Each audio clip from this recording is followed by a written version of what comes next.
చెప్పకుండా ఆన్సర్ చెప్పేశాడు. చెప్పరా, నువ్వే చెప్తావు. వస్తా అన్నావు, బామా అన్నావు. నీకు ఎంత కావాలో ఉద్యోగం కావాలా? సార్ నాకు ఉద్యోగం కావాలి సార్. మీరు క్వశ్చన్ అడగండి సార్, నేను ఎప్పుడు అడగాను సార్. చెప్తావా? తన మ్యూజిక్ తో పాప్ సామ్రాజ్యాన్ని ప్రపంచాన్ని మొత్తం కొన్నాళ్ళ పాటు ఎంటర్టైన్ చేశాడు, దశాబ్దాల పాటు. పాప్ స్టార్, అతని పేరు చెప్పు. ఎస్ఎస్ తమన్. కాదురా, ప్రపంచం మొత్తాన్ని సార్ డ్యాన్స్ చేయించాడు సార్ మైకేల్ జాక్సన్. ఎగ్జాక్ట్లీ, చెప్పట్లేదు. ఇప్పుడు అసలైన క్వశ్చన్, మైకేల్ జాక్సన్ అమ్మమ్మ పేరు, తాతయ్య పేరు చెప్పు. 1 2 3 4 5. నీకు ఇచ్చిన టైం అయిపోయింది, కూర్చో. వాళ్ళు మ్యూజిక్ ఎక్కడ చేశారు సార్? సార్ ఇతని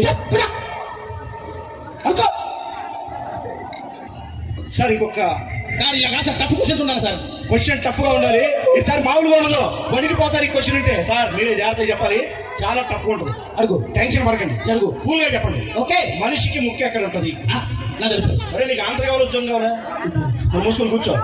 సార్ చెప్పండి సార్, మనిషికి ముక్కు ఎక్కడ ఉంటుంది? మొన్ననే ఎవడు అడిగిండ్రా ఇది, ముక్కు ఎక్కడ ఉంటది? సార్ దగ్గరికి వచ్చా, కొంచెం ముందుకి. అరే ముక్కు ఎక్కడ ఉంటది? కొంచెం ముందుకి సార్, పైకి. ముక్కు ఎక్కడ ఉంటుంది? ఎవరు తెలుసు? అంటే ముక్కు ఇదేంటి సార్? పను. ఇదేంటి సార్? చెప్పే. ఇదేంటి సార్? ఇది ముక్కు. చెప్పేసారు, చెప్పట్లు. ఇది చెయ్యి, ఇది కాలు, ఇది తలకాయ. అవి కూడా చెప్పండి సార్, అది తెలియదు వాడికి. అది కూడా తెలుసు. ఇది బుట్టు, తెలుసు కదా. కూర్చో.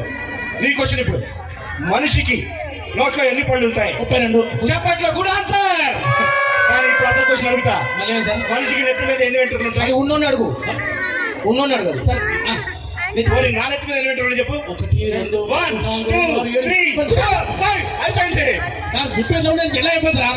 అదే మరి ఇంటర్వ్యూ అంటే. సార్ మీరు క్వాలిఫై అయ్యారు సార్. ఇక చివరి క్వశ్చన్ ఒకటి అడిగి అదే ఇచ్చేస్తాను సార్, లాస్ట్ ఇచ్చే. ఓకేనా? ఓకే. భారతదేశానికి స్వాతంత్రం ఎప్పుడు వచ్చింది? ఇది మాత్రం కరెక్ట్ చెప్తా. చెప్పండి. మన దేశానికి స్వతంత్రం December 31. అదే సార్. అరే ఆ రోజే కదా మొత్తం ఆడని మొగలు రోడ్డు మీద నైట్ 12 గంటలు డాన్స్ చేస్తుంటే. 8 నెలల ముందుకు వెళ్ళండి. జూన్ తర్వాత వస్తుంది అల్లు అర్జున్ ఏంటి? జూలై సినిమాలు అల్లు అర్జునే కదా. మెగాస్టార్ చిరంజీవి వస్తారు. అంటే ఆగస్టు 22 బర్త్డే కదా. ఆగస్టు 22 బర్త్డే కదా, వారం ముందుకు రండి. ఆగస్టు 14 తర్వాత 15 ఆగస్టు 15 స్వాతంత్రం చెప్పేశారు. Super sir, congratulation. మీరు కూర్చోండి. పానిపట్టు యుద్ధం ఎప్పుడు జరిగింది? రోజు పొద్దున నల్ల వచ్చినప్పుడు ఇంటికాడ జరుగుతుంది. అది కాదురా, పానిపట్టింగ్ సార్. అప్పుడే పానిపట్టింగ్ కాదు, ఒరిజినల్ గా పానిపట్టు యుద్ధం ఎప్పుడు జరిగింది? 1964. అది ఎవరైనా చెప్తాడు. అందులో ఎంతమంది చనిపోయారు, వాళ్ళ ఆధార్ కార్డు నెంబర్లు ఏంటి, వాళ్ళ మొబైల్ ఫోన్ నెంబర్లు ఏంటి? 1 2 3 4 5. అయిపోయింది. అప్పట్లో ఆధార్ కార్డు పాన్ కార్డు ఎక్కడ ఉన్నారా? లేవు కాబట్టి తెలుసుకొని చెప్పాలి. అదే ఇంటర్వ్యూ అంటే. కూర్చో. Congratulation sir. నేను చేయను కావాలి ఉద్యోగంలో. జాయిన్ కావాలి సార్. నేను చేయను, నా పనుడు వచ్చి మీ పనుడు వస్తాడు. నా జీతం ఎవరికి ఇవ్వాలి సార్? నాకే ఇవ్వాలి. అవునా? పేరేం పేరు సార్? ఇంట్లో పనులు ఎవరు చేస్తారు సార్? మా ఇంట్లోనా అన్ని మా పనుడే చేస్తారు. పనుడే, బాసం చూడడం పనుడే, ఇల్లు పనుడే, సంసారం పనుడే. దరిద్రుడా, అదిగా సార్. వీరికి ఎలా ఇచ్చారు సార్? సార్ మీకు నెల జీతం మీ అకౌంట్ లేదా? మీ పనుడిగా. నా పేరు అడగవా?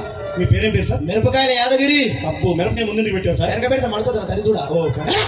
హలో నాకు సార్, మీ రికమెండేషన్ పనికిరాలి సార్. ఇక్కడ ఎంత చెప్పిన సార్ వాడు కూడా మిరపకాయలు యాదగిరికి ఉద్యోగం ఇచ్చారు సార్. సార్ మీరే ఇక్కడ ఉద్యోగం ఇప్పించారు సార్. నిన్ను నా కోసం సార్తో ఫోన్ మాట్లాడుతున్నాం. సార్ రికమెండేషన్ చేసింది నిన్న. నన్నే సార్. వాడి కదా? వాడు కాదు సార్. వాడు ఎవడంతకే చెప్పారు కదా సార్, మిరపకాయలు యాదగిరి అని పెట్టారు కదా. వెనక నుంచి బాగా మంట మనకు 1 2 3 అని. వచ్చారు సార్ మీరు. సార్ కనపడి సారీ చెప్పుకుంటాం. చెప్పిన థ్యాంక్ యూ.